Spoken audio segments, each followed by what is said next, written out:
Well, again, when you said earlier that the women love me, as early as the late 1990s, I was concerned about men not being a part of the readership. And I had an agent at that time, and she was an African-American woman out of the Michigan area, and she was so concerned about me always talking about lack of men reading. She said, Omar, you should work for some type of literacy organization you're so concerned about. She said, they're not going to read, even if you gave. She was mad at me. She said, even if you gave them a free book, Omar, men are not going to read. Right. But I maintained a certain concern for that because we still have the youngest or the slowest reading levels of African-American men, and they're not forcing us not to read now. You're not getting in trouble. It's not slavery days where you can't read anymore. Exactly. We just not wanting to read. There's no desire. And so I looked at, the children's books, and I wanted to go back after the young men, because typically where it works, you don't read as a young man, you don't read as a teenager, you don't read as a young adult, and so when are you going to pick it up? So I said, I got to go back to the young guys. And it took me 5 years to find a publisher for 12 Brown Boys, because as soon as you have meetings and you say that you want to specifically write books for brown boys, like that title, they look at you like you're crazy, because immediately they look at the numbers and say, well, they don't buy books. We don't sell books to brown boys. Now, little girls, they buy books. And so you have all these books for little girls. But for brown boys, they look at it and say, look, that's a waste of our money. And so they didn't want to give me any contracts on that. So I ended up with a black publisher out of New Jersey, Just Us Books, that finally agreed to do that 12 Brown Boys. We printed 10,000 copies in 2008, and we still haven't sold that 10,000 copies. And that's how hard it is. And then Scholastic picked it up because they love the package. And even with them, it's difficult to sell because it's not an urgent matter for African Americans to buy books for their boys. So all the events that I've been at, literary events where you're supposed to buy books, they're there buying food, enjoying the festivities, listening to people, and won't buy a book. This is a literary festival. You're supposed to buy a book, and they still don't. So that's what you're fighting against, but we still need to get young brown boys interested in reading and understanding that they're part of the story too. And so that book has 12 short stories about brown boys like us, from the different parts of America and the different things that we do, so we can be interested in knowing that there's books about me out there too. But it's a hard sell.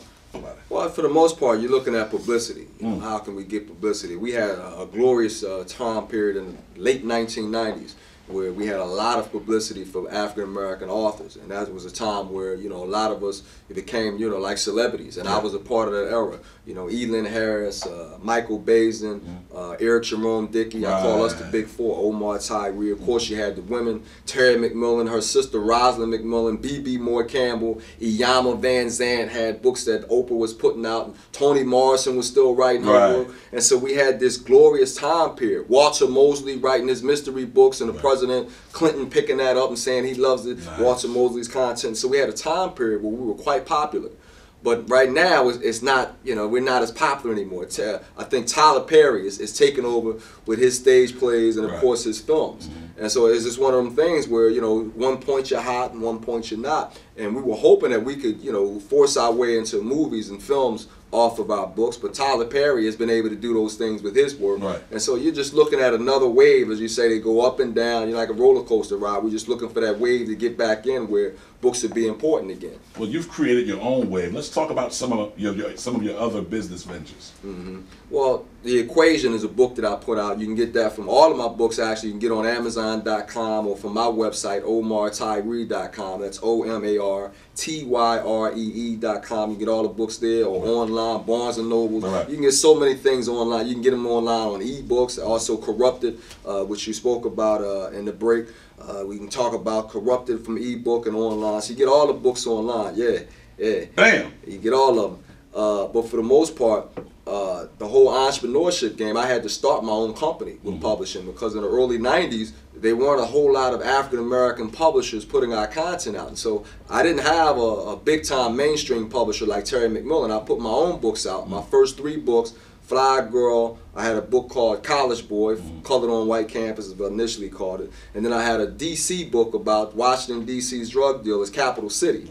And so those were my first 3 books, 92, 93, and 94, before Simon & Schuster picked me up. And so I was already, putting out my own work, doing my own marketing, doing my own distribution, collecting my own, revenue, have my own bank account with all that, and that's how you had to do it if you wanted to get in. So a lot of African Americans, we were self-published first before the bigger publishers said, hey, they're making money, let's make a deal with them. And of course, we want bigger distribution and bigger money, so you make those bigger deals. Right, absolutely. Yeah. Do you have any time for yourself? Well, yeah, all the time with somebody. I don't look at it as separation. Right. When you're doing what you like to do, as I said, we don't call it jobs, it's careers, it's who we are. Right. And so it's not a separation thing of, I got to go to work. No, this is what I do. I like doing it. So I don't look at that whole separation time for me. I watch football like other people do. I go to the movies like other people do. Regular guy like other people. I got kids. I go to family events and whatnot. So, it's a regular thing. It's not anything that's separated. You know what I mean? I just look at it as a big jumbo of what I do and what I'm involved in.